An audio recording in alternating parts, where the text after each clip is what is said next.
Hi, this is the penultimate day of the first week of New World's November. The theme for the first week is aliens. Today I managed to read 3 stories, which is more like it. The first story I read is The Queen of Air and Darkness by Paul Anderson. Beautifully written. After the opening, it goes into sort of a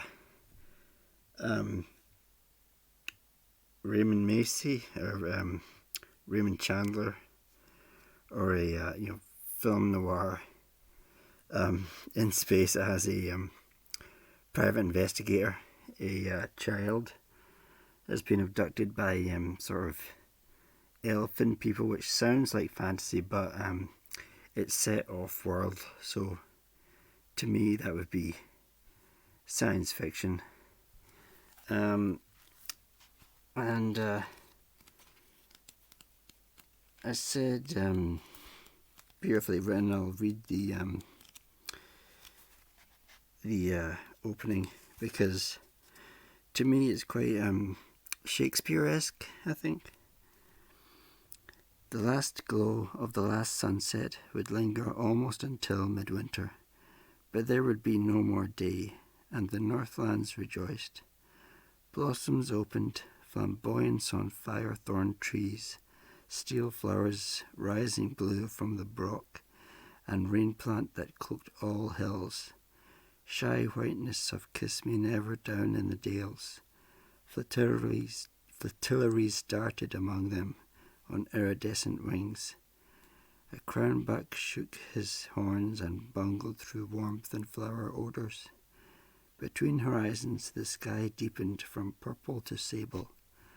Both moons were aloft, nearly full, shining frosty on leaves and molten on waters. The shadows they made were blurred by an aura of great blowing curtain of light across half heaven. Behind it, the earliest stars had come out. And I could read more, but I'll leave it there. It is quite fantasy-esque with some of the names. Barbro, which I think is sort of a play on Barbara, I think. Barbara Cullen, who's the mother of the child who has been kidnapped by the elephant people. And there is a song. It's a very poetic short story. Where is the song?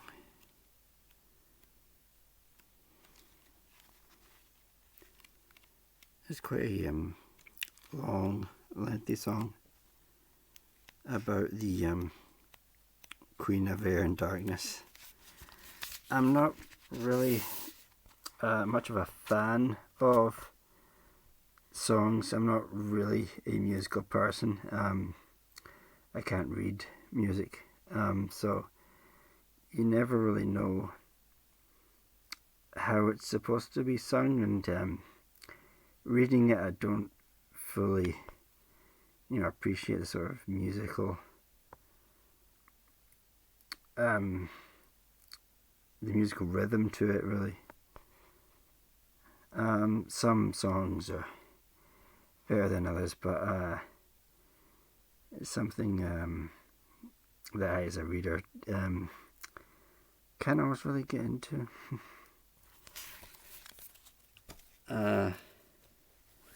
Next, I read, once again, from The Menace of the Monster, edited by Mike Ashley. I read the A.E. Van Vogt story, Discord in Scarlet, and once again a really good opening, but after that I failed to get into it. It didn't really hold my interest as such. It seems very similar to Alien, the first Alien movie. I think it was 1979. The Sigourney Weaver movie. They bring aboard a alien named Exetel. I'm not sure how you pronounce that. Exetel. Exel. Oh dear.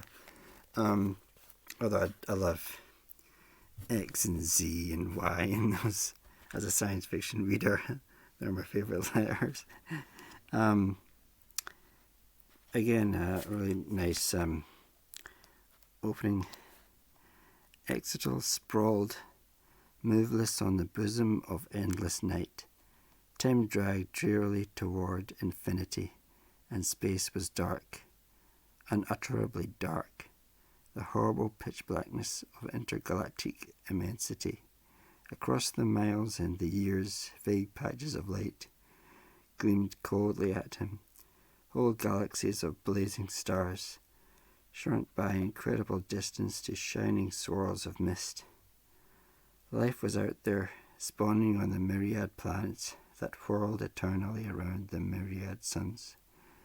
And life had once crawled out of the primeval mud of ancient Glore, before a cosmic explosion destroyed a mighty race and flung his, Ixotl's, body out into the deeps of space, the prey of chance.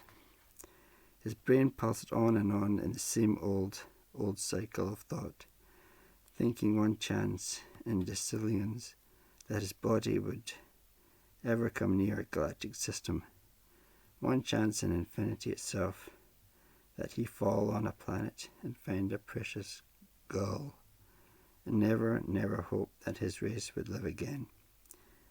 A billion times that thought had pounded to its dreary conclusion in his brain until it was a part of him, until it was like a picture unrolling before his eyes. It and those remote wisps of shiningness out there in that blackness, and that picture was more real than the reality. He had no consciousness of the spaceship until he touched the metal. And the spaceship discovers him, they take him in, which, I don't know, maybe that's a bit of a cliche of science fiction. They just take the alien aboard. The alien being, in the story, being somewhat hostile. I think it mentions the Beagle, which is I don't know if it's a saga. I think it's a series of stories by A.E. Van Vogt. I've read one of them, but don't know if there's others. The Beagle, sort of a Starship Enterprise type thing, searching out life forms and scientific phenomena throughout the universe. But it didn't really hold my interest, and it seemed to drag as well, unfortunately, because I'm a big fan of A.E. Van Vogt. The next, and maybe the best story so far, is The Mindworm by C.M. Cornbluth. I've heard of the name C.M. Cornbluth, but I don't think I've read any of his work. This is from 100 Years of Science Fiction, Book 2, edited by Damon Knight. I've had this book a long time. I don't know how many years ago I read it. There's a story by Arthur C. Clarke. I'm not exactly the 9 billion names of God, and I think that's the one where in order to give a sign to the the three wise men, God causes a supernova, the guiding star, and that supernova destroyed a civilization, a planet. It's quite a profound short story. I don't know if that's this one. I might have the wrong one.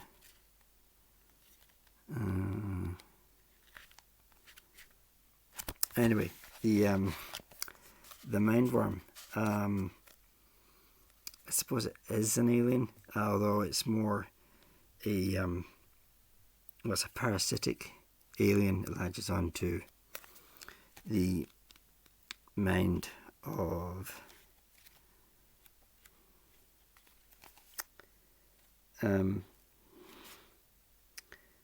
what's his name?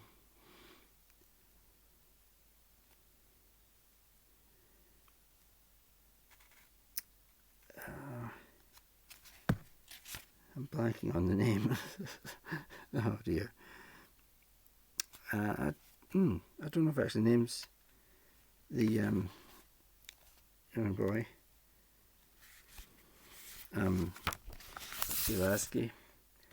And it's quite sort of like Professor X, Charles Xavier.